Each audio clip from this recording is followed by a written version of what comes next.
Bill Stout reported his gun missing to the police. Having been harassed for 2 years by his stalker, former girlfriend, and recent mistress, he was terrified. The real-life version of Fatal Attraction seemed to be unfolding before Bill's eyes.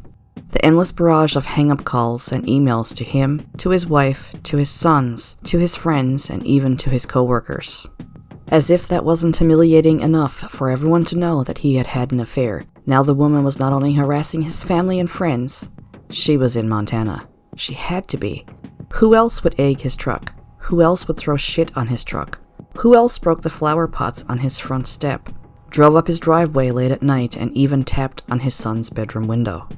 Despite contacting the police, she wouldn't stop. Now, Bill was terrified. Someone had stolen his 9mm Beretta.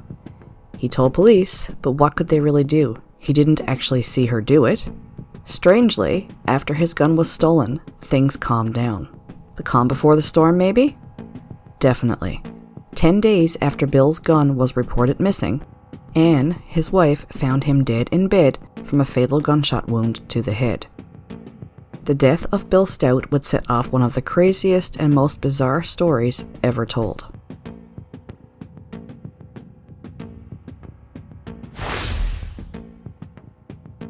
I tend to stick to Canadian stories since I guess I'm Canadian, and I don't think they really get enough coverage unless it's something high profile, like Paul Bernardo, maybe. That doesn't mean that I have to stick with Canadian stories. Every once in a while I hear a story from wherever, and it's just so out there and interesting that I feel like I want to tell it. And I'll do that from time to time. I've actually got quite a few lined up that I do want to tell you from other places in the world. But anyway, today we are going to talk about the death, let me rephrase that, the murder of Bill Stout from Darby, Montana, in the United States. William Lee, or Bill Stout, was born in 1955 in San Jose, California, where he grew up as an only child. In the 1980s, Bill met a woman named Anne, who also was from California. Anne was born in 1964 and had grown up in a family of 7. When she was just 4, her father left the family and she never had a relationship with him again. Now things are going great for the couple, who married in 1986. Bill adopted Anne's son Ben from a previous relationship, and the couple then went on to have 2 sons of their own, Noah and Matthew. When Noah was 11 years old, the family moved from California to Montana, and Bill built their house on Trapper Meadow Road on a 20-acre ranch near Darby, Montana. Now, according to the 2020 census, Darby has a population of just 783, and the town is located near the southwest border of Montana and Idaho, and Darby is actually quite picturesque. By all accounts, the family was living a comfortable life. Bill worked as a drywall installer, and Anne took care of the children, and she worked in a long-term care facility. She was described as a great mother by all accounts. Bill enjoyed horseback riding, fishing, hunting, the typical Montana activities. Matt and Noah were said to idolize their big brother Ben. So everything seemed to be going great for the family. They had 3 great sons, a lovely home. Bill and Anne were both working, until one awful day in 2000 when their oldest son Ben left a note on the fridge and walked out into the woods and committed suicide. The family obviously was devastated.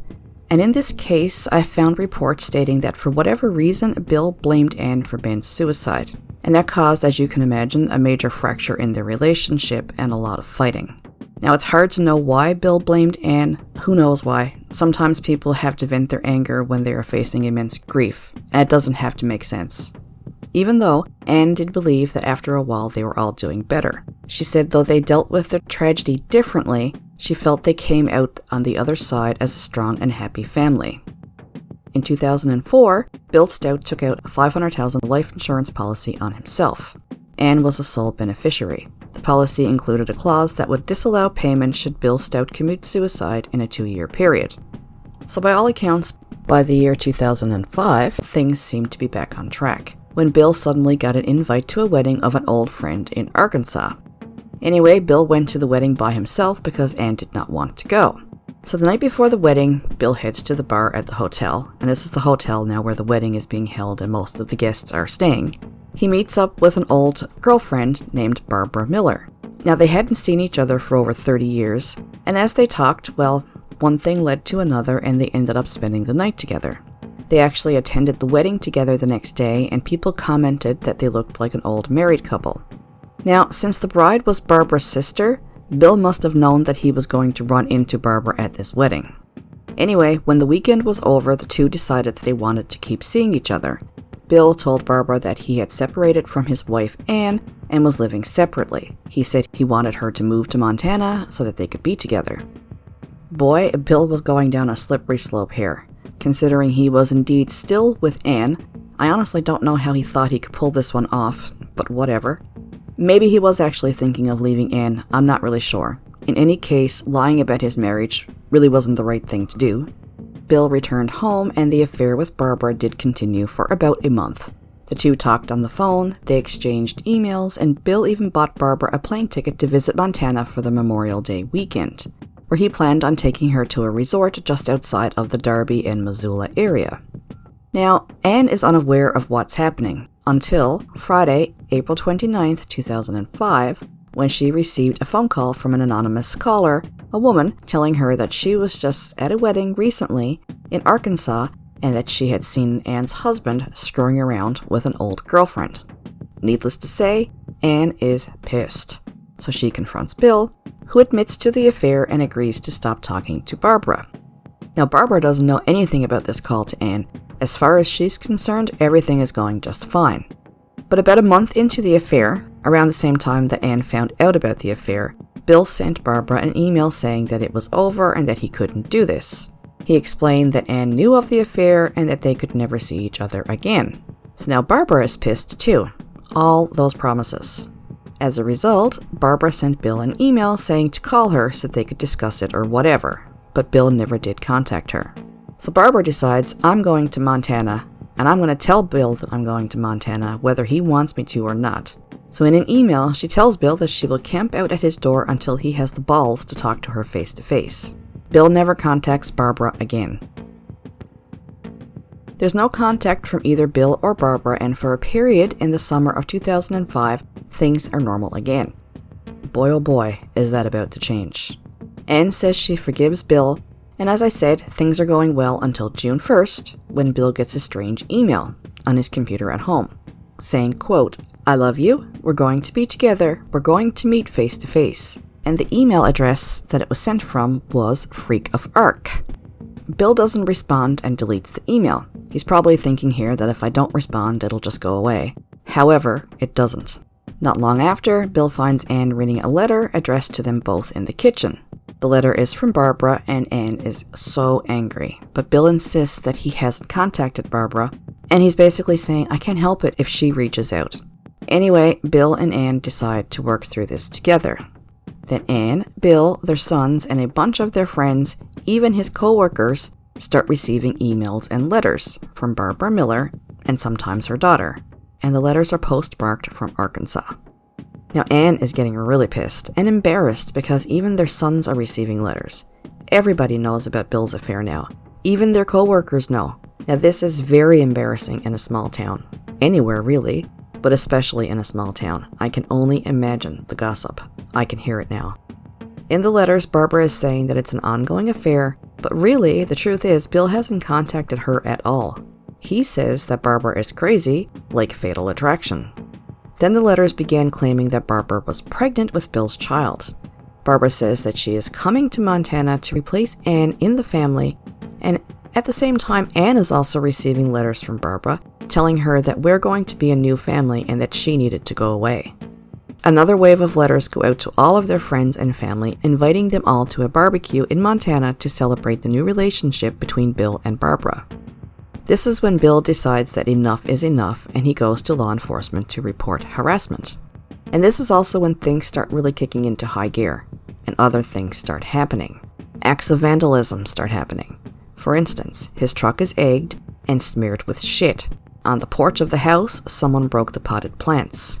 Late one night, a vehicle drove up to their house and someone knocked on their son's window.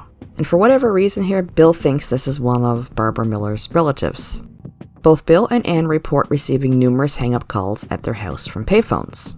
Bill also reported that some financial information and a credit card were missing from his home. So he asked the cops what they can do to help.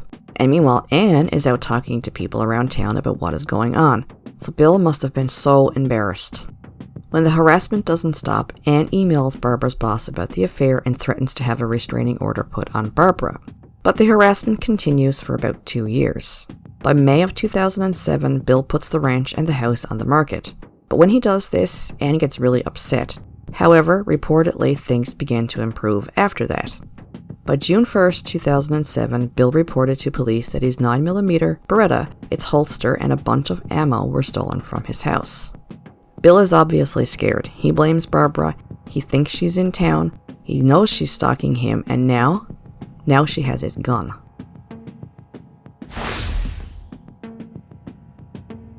Nine days pass with no sign of Barbara, and no weirdness. On June 9th, 2007, Bill is out for the day, and when he arrives, Anne has grilled steak, broccoli, and potatoes for supper. Matt heads out with his friends to a bonfire. Now, Noah was home from college, but was away that weekend on a weekend trip with his friends. Anne and Bill have the house to themselves once Matt leaves with his friends. The couple have sex, and Bill speaks to his friend on the phone around 10 p.m. The next day, Bill was going horseback riding with his friend. Not long after 10, the couple heads to bed. A bit before midnight, Matt gets home. The next morning, when Bill's friend calls, Anne tells him that Bill isn't feeling well and that he's not going horseback riding. Around 8 that morning, Anne took Matt to Missoula for a shopping trip. When they get to Missoula, they had breakfast at IHOP, and Anne called Bill where she left a voicemail saying that they were having breakfast now, they were going to hit Costco last, so if you can think of more stuff to pick up, call me and let me know later. Love you. Bye. Anne and Matt continued on their day. They went to Walmart and the mall, and then later in the afternoon they went to Costco, like she said that they were going to do. And this is when she calls Bill and leaves him another voicemail saying that I haven't heard from you yet, so you must not need anything. Call me. Bye. Anne and Matt get home around 4:30. And they were just putting things away as Anne was yelling for Bill. Everything was quiet in the house. She says she didn't think anything of it. She just thought that Bill had gone somewhere. But about 40 minutes passes of Bill not showing up, so she goes to their bedroom. She found Bill in bed and there was a lot of blood around. Just of note here, Matt didn't see his father that day. Bill was still in bed when he and Anne left for Missoula. He also didn't see him the night before because when he got home, Bill was already sleeping. Matt didn't know anything until he heard his mom screaming from upstairs, telling him to get out of the house. He and Anne left the house and drove to the neighbors, where Anne called 911 and told them, quote, "There's something wrong with my husband. There's blood and his eyes are all bruised and he's cold."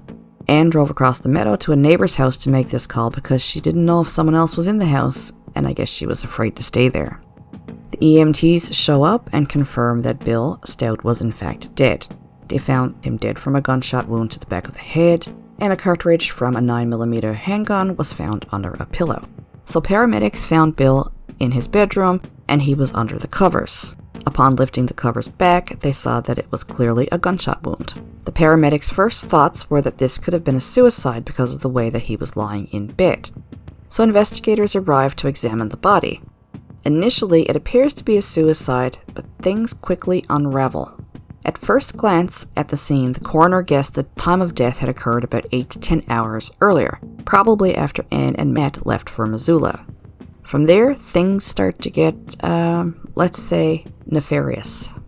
Almost immediately, investigators noticed that Bill's body had been moved. He had been clearly rearranged after his death. But how could they tell? His skin was covered in blood, but not in the places where it should have been, unless somebody rolled him over after he had been dead for a while. So in other words, he was killed, left in that position long enough for blood to dry in certain places, and then rolled over. Actually, they could tell that he had been killed while on his right side, and then rolled onto his back. Interesting. Then there were the bed linens that didn't make sense at all. For instance, there was a pillow that was partially covering Bill's head. Everybody found this strange, since normally, a person who has committed suicide does not cover his or her head afterwards. And then there was blood spatter on some of the bed sheets that a comforter had been put over, but yet the blood had come straight down from his body, but a comforter was covering that part of the bed sheets that were covered in blood. So that didn't make sense. Weird. Police could also tell from the lividity of the blood that Bill had been moved after he was killed. Stranger again, there was no signs of a gun around Bill's body in the bed, even in the bedroom. This was clearly not a suicide, as investigators now knew. Bill Stout had been murdered, and someone had tried very unsuccessfully to stage the scene as a suicide. In addition, police know that most people who commit suicide do not shoot themselves in the back of the head. So obviously police get a search warrant because, they have to collect the evidence. So they search the house and don't find much of anything until they get to the garage, where they find Bill's motorcycle. And, lo and behold, his missing 9mm gun is found inside the saddlebag. They continue searching and find in a laundry hamper with wet clothes that stinks of bleach the holster to the gun. Not only the holster, but they find a latex glove. It was noted by the police actually here that the whole house reeked of bleach. They actually found 3 loads of wet laundry that just reeked of bleach. Ammunition was found on top of Bill's gun safe with 3 rounds missing from the center of the box. I guess here this was done to make it appear that if you opened the box, nothing was missing. You actually had to open the entire box to see the 3 missing shells from inside the center. A spent shell casing was found in the yard, and an unspent round was found in the pistol's chamber. According to Anne and her kids, Barbara Miller was someone that the police should be talking to. Anne explained what had been going on with the affair, the harassment, and so on. And Bill's friends and family are also saying that you need to look at Barbara Miller. Anne says she doesn't know anything, and Bill's sons are saying that his gun had been missing. Barbara Miller, the only person in Bill's life they are pointing a finger at, is tracked down, and police talk to her. To cut a long story short, Barbara Miller was in Arkansas at the time of Bill's murder.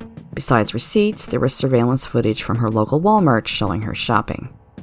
Now back to the investigation. After police analyze the evidence and an autopsy is performed, it becomes pretty clear what actually happened to Bill Stout. The pathologist found in Bill's autopsy that the food in his stomach, his supper of steak, broccoli, and potatoes, had not been digested, which meant that he must have been killed before 8 a.m. Sunday morning. In other words, Saturday night. The search of Anne and Bill's house also revealed a note in Anne's nightstand with what appeared to be instructions on how to fire a pistol. In the middle of the night, a neighbor whose window faces the bedroom claimed to have seen lights on in the bedroom. It was strange to see lights on at that time, but whatever, it could have been anything. Perhaps someone needed to pee and turned the light on. The analysis of the latex glove provided the most damning evidence. The glove that was found in the laundry, smelling of bleach and with the holster, on the outside of that glove, gunshot residue was found. And on the inside, they found DNA. Whose DNA, you might ask? Anne Stout's DNA. It's also worth noting here that there was no gunshot residue found on Bill Stout's hands, so, he didn't shoot himself if there was no gunshot residue on his hands. Also found in the box of ammunition was a little plant blossom. Police brought in a botanical expert who determined that this blossom originated from a bush that was in the Stout's yard, and that this bush had only blossomed about 9 to 10 days ago, around the same time that Bill had reported his gun was missing. On Anne's computers, a computer expert finds searches for things like how to kill someone. Both her computers actually, at work and home.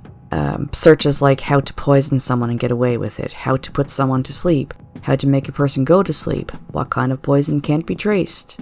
Their investigation also reveals that Anne was the sole beneficiary of Bill's life insurance and the co-owner of the home worth over $500,000. So in other words, about $1 million in total. So because of the time of death, we know that Anne was in the house. We know that Bill must have been killed before Matt got home around midnight, or else he would have heard a gunshot. We know Bill spoke to his friend around 10, so Bill must have been killed after 10 but before 12. And Anne was the only person in the house with him. So police are getting pretty mighty suspicious of Anne Stout right about now. Oh, and one more thing police found in the search of Anne and Bill's house. They found 2 letters with Arkansas postmarks in Anne's car in their garage, one sealed and one not. The sealed one only had Anne Stout's DNA on it. What was in this sealed letter? Well, it contained printed out emails supposedly from Barbara Miller, but these printouts only contained Anne Stout's fingerprints. A couple of other things police found were, police found a list that Anne had kept for years titled Really Mean Things Bill Has Ever Said to Me. And this list went back to the 1980s. Oh, and another bombshell? Police found that the emails that people were receiving from Barbara Miller were actually from an email account that Anne had set up on her work computer. Some were even sent from her home computer. A Upon dissecting Anne's computer, 2 email accounts were created under Barbara Miller's name. Anne's computer history showed that the emails were created on the Yahoo server under Barbara's name. Police found a copy of a barbecue invitation in Anne's bedroom, the barbecue that was supposed to be for Bill and Barbara, the invitations that Barbara supposedly sent out to everybody. However, handwriting analysis determined that it was actually Anne's handwriting on this invitation. Oh, and the hang-up phone calls that Bill had gotten, that he thought were from Barbara, were actually traced to a payphone just steps from Anne's desk at work. 3 days after Bill's murder, police interview Anne Stout. And they had to ask obvious questions like, did you have anything to do with Bill's murder? To which Anne says, no, I loved Bill very much. He was very important to my life the way it was. I had had enough bad things happening in my life and he was always the stable person. Police asked, did Bill have any problems with anyone? Anne says no, he got along well with everyone, but he had an affair a couple of years ago. And Anne is saying that if it wasn't Barbara who had killed Bill, then Bill must have killed himself. She claimed to know nothing. Even when presented with some of the findings, Anne Stout downright claimed that she knew nothing. She says she used latex gloves to clean around the house, so someone must have used her glove and somehow got her DNA on it to frame her. Police also found a note in Anne's nightstand with instructions on how to fire a pistol. She said, no, that was actually a note for Noah on how to use the washing machine. All the searches on how to kill someone, how to poison someone, and so on, well, she said, Bill had access to that computer as well, so that proves that he wanted to commit suicide. Anne says that she never sent any mailings to anyone with Arkansas postmarks, to which police say, as a matter of fact, all of the envelopes had your DNA inside of them, but Anne still denied it and said that she didn't know how that happened and she didn't create any of the emails. She didn't do any of it. She said she found out about the affair, she found out that Bill had bought an airline ticket, that they were talking on the phone, that Bill had bought phone calling cards, that Bill had registered with an online dating service in 2004, and that he had bought a post office box that she didn't know anything about until he was killed. So police were able to find out how Anne did manage to get the letters postmarked from Arkansas. So they found out that by mailing a stamped and addressed letter in a manila envelope from Hamilton, Montana, to the postmaster in Fort Smith, Arkansas, that the postmaster in Fort Smith, Arkansas would send it back, and that's how it got the postmark on it. So boom, there you go, and Anne had figured all of that out. But again, Anne is claiming that she had no idea how any of her fingerprints got there, maybe unknowingly though, because sometimes she helped Bill with paperwork. According to Anne, the night before she found Bill dead, she made supper, they had sex, and they went to bed after 10. That's all that happened. She left the next morning, Bill was fine, but said he didn't feel very well. End of story. Police tell Anne that they have all the evidence that points at her killing Bill, not Barbara, not some intruder, and certainly not suicide. The officer tells Anne, quote, I can assure you that I do know that you are the main suspect in the murder of Bill Stout. We have all the evidence and all the findings to prove that. I know he died before you left on Sunday morning, and I have the time of death to prove that. I'm asking these questions now for you to help me with this investigation. Anne broke into tears, swearing that she didn't kill her husband. She said, quote, you are so misinformed. You can't prove anything because you don't know. You're not informed because that didn't happen. So like I said, Anne's story is that she knows nothing. Somebody must have framed her, or Bill must have committed suicide. So when word gets out in the community that it's Anne police are looking into, they're shocked. Not Anne.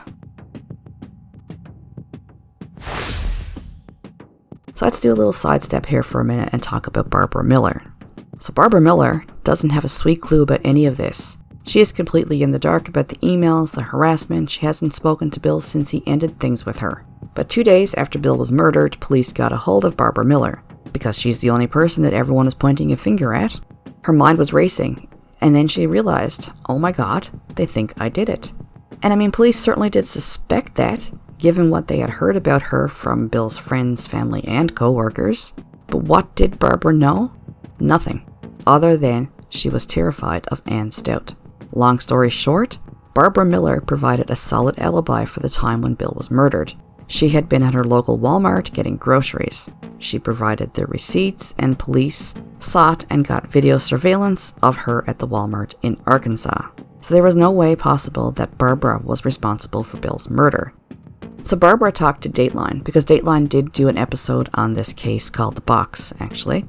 And this is what Barbara had to say. She told Dateline that her and Bill kind of slid into a relationship into their teens, which was back in the 1970s. He was a friend of her brother's. She felt it was forever, but apparently Bill had other ideas. He told her that he had gotten married right out of high school, and it didn't work out, so he was, I guess, really disillusioned with marriage. She thought she could change his mind, but obviously, Bill didn't feel the same way about it, and with that, the relationship was over, and according to Barbara, it was her decision to move on. She said he was fine as far as she knew, and she didn't have any more contact with him. She said that after her and Bill had split up the first time, that she had gotten married, she had kids, and forgot about Bill until 2005, when she was newly single and attended her sister's wedding. They met at the hotel bar where the wedding was being held. She said it was actually surreal because she didn't know that Bill was going to be there. He told her that he was separated and living apart from his wife and was looking to get a divorce. They spent the weekend together and continued the affair after Bill went back to Montana for about a month. They would exchange letters, emails, and phone calls, and according to Barbara, Bill told her that he would divorce Anne. The two even made plans to get married, and he made arrangements for Barbara to visit Montana. However, she said that Bill ended things over an email about a month into the relationship. She was pissed, like you would be, and she sent him an email saying that she was coming to Montana so they could talk face to face. But Bill never replied to this email, and with a little time, Barbara kind of cooled down, and she never had any more contact with him after. She just let it go, and she moved on with her life. Until, after the affair, Anne Stout couldn't seem to let it go. And an upset Anne called Barbara several times. In fact, Barbara reported to police that she was the one living in fear, not of Bill, but of his wife, Anne. She told police that she was very scared of Anne and didn't want to upset her. She told police that after the affair broke off, it was she, Barbara, who started getting emails and phone calls from Anne. At one point, Anne even contacted Barbara's boss and told them that Barbara was using the company email for personal business. Anne filled her boss in on the affair and threatened to have a restraining order delivered to Barbara's work. Barbara was actually afraid that she was going to lose her job over this, and she said that Anne Stout freaked her out. She said when she spoke to Anne, Anne would try to act nice, but every once in a while she could hear the anger and resentment come through. And as recently as 6 months before Bill's death, Anne Stout had called Barbara to report that she was divorcing Bill. Barbara concluded that Anne was very angry about Bill's relationship with her. And if you ask me, Anne was obsessed, and if anyone should have been thinking about a restraining order, it should have been Barbara Miller, or maybe even Bill. But little did Bill Stout know, he was literally sleeping with the enemy. Sometime after Anne found out about the affair, Bill's family, including his sons and friends and co-workers, began to receive letters and emails that were purportedly from Barbara. The communications put Anne down and claimed that Bill had gotten Barbara pregnant. Invitations were even sent out to all of Bill's family, including his sons, his friends, and his colleagues. These invites were to a barbecue that Bill and Barbara were supposedly hosting, claiming that Barbara was going to move to Montana to take Anne's place in the family and that she was going to bring Bill's baby to Montana. Anne had told a number of people about Bill's relationship with Barbara, and it was a source of intense shame and embarrassment for Bill. Okay, so back to the investigation. So Anne Stout is screwed, and police arrest her. She said that she would present expert testimony that the evidence was consistent with a suicide.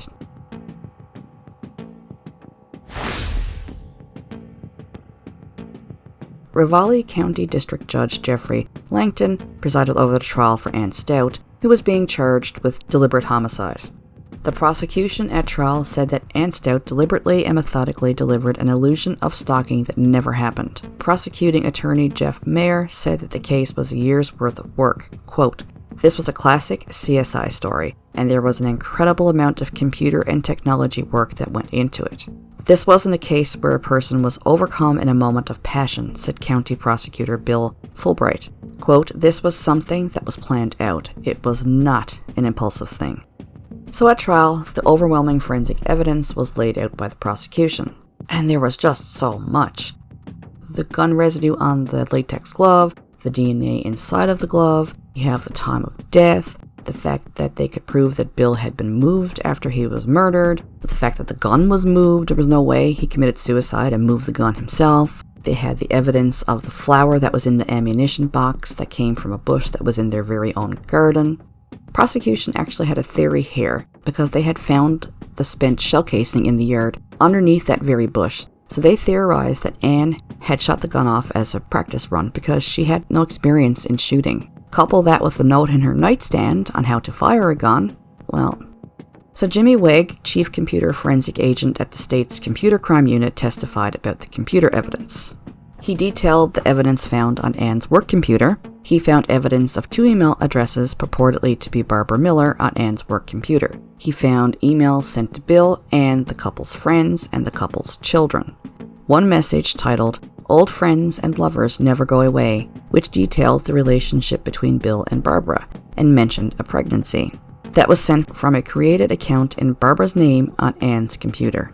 He also testified that words most frequently searched on Anne's computer were how to kill someone, which was the most popular search. Other searches included common household poisons, how to put someone to sleep, how to poison someone, homemade poisons, how to poison someone and get away with it, untraceable poisons, and how to make a sleeping formula.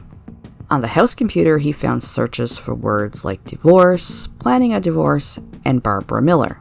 Of course, Barbara Miller, because Anne Stout was obsessed with Barbara Miller. Altogether, the prosecution had a very damning case against Anne Stout. So what was Anne Stout's defense? Well, here's what her defense attorney, Ed Sheehy, told Dateline. Basically what he said is, come on, if she's smart enough to do all the stuff that you say she did, then she's not going to be dumb enough to stick the gun in his saddlebag. Besides, the towel the gun was wrapped in was not like any other towel in the house, insinuating here that the towel must have belonged to someone else. He argued that Bill committed suicide for many reasons, like the fact that he was behind on his mortgage and was facing tax liens. Sheehy told Dateline that he had a pathologist demonstrate to the court how Bill could have shot himself in the back of the head, and he said actually this pathologist testified that he had other autopsies where people had done exactly that. When asked how Bill could have shot himself when the gun wasn't on the bed, even in the room, Sheehy told Dateline that he had a theory, that someone, not Anne, moved the gun. He wouldn't tell Dateline who he thought that might have been, but he said he had an idea. Here he was actually insinuating that it could have been one of Anne's sons, which the prosecution actually took a very strong disliking to this theory because they said that it was offensive to the boys and the memory of their dad, to which Sheehy countered saying that that was not his intention. He said if anyone moved the gun, he felt it was to protect Anne, who had already lost her other son, Ben, to suicide years earlier. So basically what he's saying is someone found Bill dead and to spare Anne's feelings, hid the gun. Sheehy also went on to say that his coroner detected coffee in Bill's bloodstream, and that was important because that meant that someone got up that morning and made coffee. And when asked about the stomach contents that weren't digested, well, Sheehy said that sometimes Bill got up and ate leftovers for breakfast. So at the trial, Anne took the stand in her own defense, where she told the jury that she thought her family was a strong and happy one. Quote, "My life was very happy with Bill. We had a good life together. We were making plans to possibly move up to Big Fork, making plans for vacation, and building a new house." She also talked about the death of her oldest son, Ben. She said, quote, "I've never been to the property where he killed himself. What happened to Ben really affected us all. I dealt with it differently than Bill, and our 2 sons, Noah and Matthew, dealt with it differently than us. But we got through it, and I thought we were a strong, happy family." Anne's attorney, Ed Sheehy, asked her if she was currently in a romantic relationship, sexual relationship, to which Anne replied, quote, "Yes, I currently have a boyfriend. I met him around Thanksgiving last year at one of Matt's sports banquets." Anne testified that she never made the phone calls that Barbara reported, that she never sent mailings to anyone with Arkansas postmarks, that she had no idea how her DNA got onto the envelopes, and that she never created any of the purported Barbara Miller emails traced to her computer. She testified that after she found out about the affair, that she was angry and she was very humiliated. Matt, the couple's youngest son, testified too, saying that he didn't have anything to do with the murder. He didn't help move the body, nor did he hear anything unusual the night of the murder. The next day, he went shopping with his mom. When they got home, he helped her put away the groceries. He then went downstairs to the basement. He then heard his mom screaming, telling him to come upstairs and to get out of the house. He didn't know what was going on, just that she was yelling for him to get out of the house. So he followed her out, and they drove his dad's truck down to the neighbors, where Anne called 911. He had no idea what was happening, but he overheard his mom talking to 911, saying that something had happened to his dad. Matt was asked if his father was good at computers. I guess here this was to kind of knock out any suspicion that Bill was the one doing the searches on the computers like Anne had claimed. To which Matt replied that his father wasn't very good on computers and sometimes needed help from the kids. He said he knew about the affair with Barbara Miller because his mom had told him, but that he never talked about it with his father. The jury deliberated for 6 hours and came back with a verdict of guilty for the charge of deliberate murder. At the sentencing hearing, the prosecutors recommended life without the possibility of parole, arguing that Anne had subjected her husband to 2 years of private and public humiliation before shooting him after discovering an affair. Remember here, too, that Bill Stout died thinking that Barbara Miller was behind all of this harassment. Little did he actually know that he was sleeping with the enemy.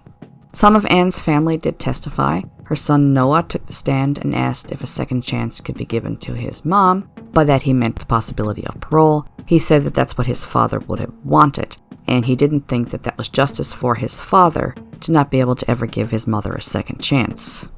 Anne's mother took the stand and told the judge that she didn't even think her daughter was guilty. Quote, "Mothers know their children. I know that my daughter is a good individual. I wish that I had been able to protect my daughter from this terrible ordeal." And Anne's brother, Jose Luis Marino, said that Bill's death had left the whole family with a void, and sentencing Anne to life without the chance of parole would just make it worse for all of her family and her children. Standing before a courtroom packed to capacity, Anne Stout told the district judge that her husband was more than her companion. He was her best friend. Anne, in her statement, asked if she could be allowed to have parole someday and the chance to return to her family as quick as possible to help her sons recover from the loss of their father. Quote, "Allow our family the seeds of hope." To which Judge Langton replied, quote, "Your children will be deprived of your company. It's not because you've been convicted of the crime. It's because you committed the crime." And in a pre-sentencing report, Langton went on to say that he didn't find any mitigating circumstances for the murder, indicating here that he thought Anne failed to show any remorse for the killing whatsoever. He told Anne that, quote, "From every indication, your reaction was more intense than one might expect, than the average affair. You began a lengthy, really troubling campaign of vindictive, serendipitous attacks on Bill, but not just directed to him, but on your own children, family, and neighbors, everybody important in Bill's life. It was really, really extreme behavior. It went on for months. You never trusted Bill after that. You thought he was devious. I think Bill was probably doomed from that point on. All of that indicates some degree of lack of emotion." He said the activities continued to escalate even though Anne told her husband that she'd accepted him back into the marriage. The judge said Bill Stout's decision to sell the house in May of 2007 was probably the straw that broke the camel's back. He went on to say on May 31st, 2007, Bill had reported his Beretta 9mm pistol and 2 magazines stolen. 10 days later, Anne Stout fixed her husband a nice dinner, saw their son out the door, had sex with Bill, and while he slept, shot him with his own handgun. Langton went on to say when her son returned that evening, she acted normally. He said that the mother and son got up the next morning and went to Missoula for breakfast and a shopping trip to the mall. Anne reported finding her husband's body when they returned home. Quote, "All of that indicates some degree of lack of emotion." Then Judge Langton sentenced Anne to life, but with the possibility of parole, but made very specific parole parameters. She would be open for parole, but only after she was psychologically evaluated and completed any recommended mental health treatment. He said that she appeared to suffer from an inability to accept reality, which won't be cured by a few counseling sessions. Quote, "Miss Stout has a great deal of soul-searching and mental health work for this rehabilitation to ever be possible." He also ordered that Anne pay the costs accrued by the State Public Defender's Office and other court costs. Anne, of course, has appealed her conviction, but the Montana Supreme Court has upheld her conviction and life sentence for deliberate homicide. She is currently an inmate in Montana's women's prison in Billings, Montana. She will be eligible for parole in 2038 when she is 73 years old. Matt is in the military and still keeps in touch with his mom and visits her when he can. So does Noah.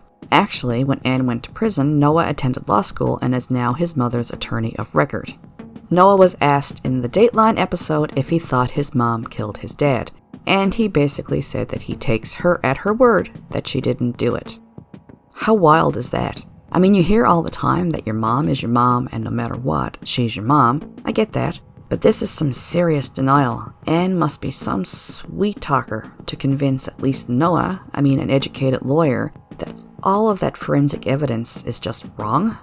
Make no wonder Bill Stout never suspected a thing and slept with the enemy until his dying hour. His loving wife of 20 years that killed him while he slept in the house that he had built with his own hands.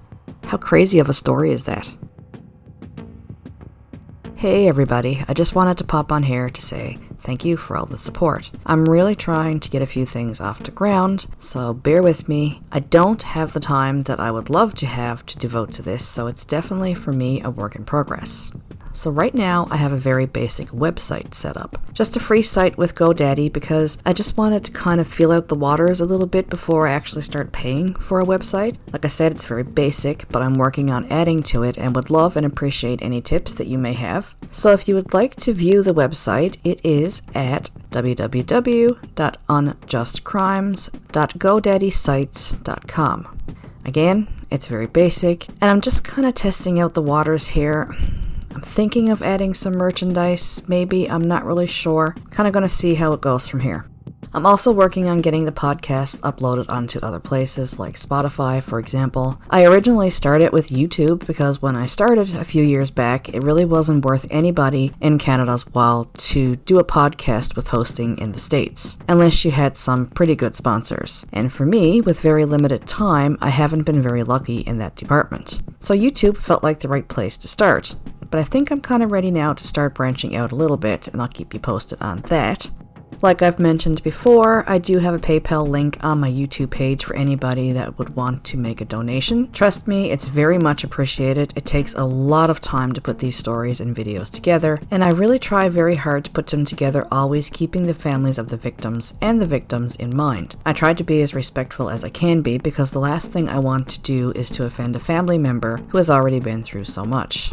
You may now also follow Unjust Crimes on Facebook and Instagram, and I'll put those links in the comments to the video. And with all of that business out of the way, and until next time, thanks for your time and stay safe out there.